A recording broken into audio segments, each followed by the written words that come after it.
All right? Let's dive into the Word of God. Let's read Genesis chapter 4. This is the second chapter in the Bible that talks about Adam and Eve after their fall in the garden. So let's see what we learn from this chapter. So now, Adam had relations with his wife Eve, and she conceived and bore a son. And she called his name Cain because, in his own language, it means he who will acquire or he who will get. So this is the first child of Adam and Eve. They named him Cain. Then again, she conceived and gave birth to his brother Abel. And Abel was a keeper of flocks, but Cain was a tiller of the ground. Now they were totally different from each other. In the Hebrew, the difference between the two brothers isn't just occupationally, but it says that Abel was a man of field and a keeper of livestock, while Cain was a man of the ground, the soil, the dirt.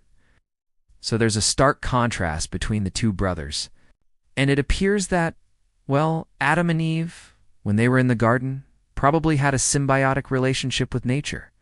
But then outside the garden, they start having problems. The ground is cursed, it's not cooperating, things are a lot more difficult. Then it came to pass in latter days that Cain brought an offering to the Lord of some of the fruit of the ground. And Abel also brought of the firstborn of his flock, his offering. And the Lord respected Abel and his offering, but he did not respect Cain and his offering. And when he heard that, Cain was very angry and his countenance fell. So the Lord said to Cain, "Why are you angry, and why is your countenance fallen?" This is where the first human being ever, had a personal encounter with God, but not in the garden. Remember, the garden was closed. This is outside the garden, and he hears God speaking directly to him. And he answered the Lord and said, "Indeed, my offering is better than yours, for I came here with a burnt offering, while you only came with an offering of animals." So God said, "Not so. For if you do good, are you not accepted? And if you do not do good, sin lies at the door. Its desire is for you, but you should rule over it." So in other words, God said, you have free will. You can choose to do right, or you can choose to do wrong. But if you don't do right, remember, sin is waiting at the door ready to receive you. You can't kick sin out. It's going to be there.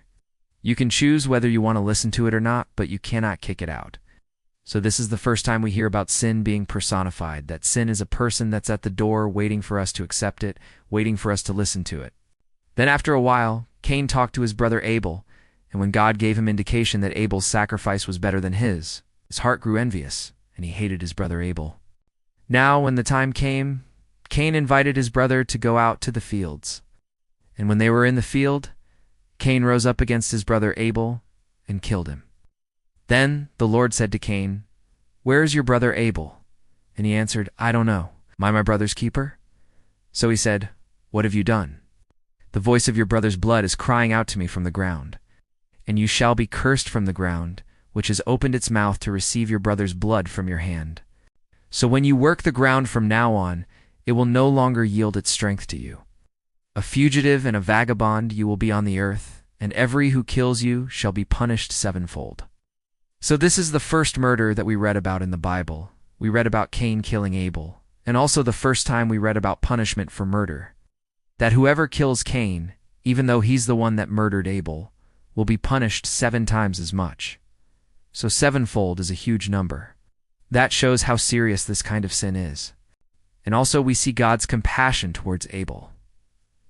Notice the voice of your brother's blood is crying out to me from the ground. Now, the ground itself is not happy with what happened.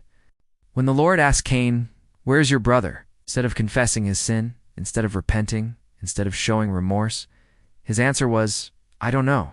Am I my brother's keeper?" So, number 1, he denied it. Number 2, he blamed somebody else. And number 3, he justified himself, saying, "How could I be my brother's keeper? It's not my fault." But it was his fault. As a matter of fact, the text says that sin was at the door. He chose to listen to that sin, and that caused him to murder his brother. Then the Lord said, "What have you done? The voice of your brother's blood is crying out to me from the ground." So then Cain fled from the presence of the Lord and became a wanderer in the earth. So he left. He didn't stay there. He didn't admit his crime. He didn't repent of his sin. He ran away. And whenever you run away from God, God will let you go. The Holy Spirit will convict you. Your conscience will bother you. You won't feel at peace. But God will let you go. And the Lord said, "You shall be cursed from the ground, which has opened its mouth to receive your brother's blood from your hand. When you work the ground, it will no longer yield its strength to you. A fugitive and a vagabond, you will be on the earth, and everyone who finds you will kill you. But whoever kills Cain, he shall be punished sevenfold." And the Lord set a mark on Cain, lest any finding him should kill him. So God put a mark on Cain so that people knew that he was under the protection of God. And he built a city and called it Enoch, after his grandfather Enoch, the son of Cain, son of Seth, the grandson of Adam, because he was ashamed of his own heart. And to Cain, God said, "Your brother Abel's blood cries out to me from the ground. How much more if someone should kill your own offspring, your descendants from your hand? The murderer will be punished 3 times, the murderer 7 times. So now, notice the difference. Cain killed Abel, and he was punished 7 times. But now God is saying, if anybody kills your descendant, your offspring, the murderer will be punished 3 times. So 3 is actually less than 7? But why is that? Why did God say that? Because when Cain killed Abel, the sin of murder entered the world, and now sin is hereditary. You pass down sin. Sin is transmitted sexually. That's how we got original sin. And now the penalty for murder is 3 times, not 7 times. Because now the person doesn't have the excuse of original sin. Now they have the choice of choosing to obey God or not.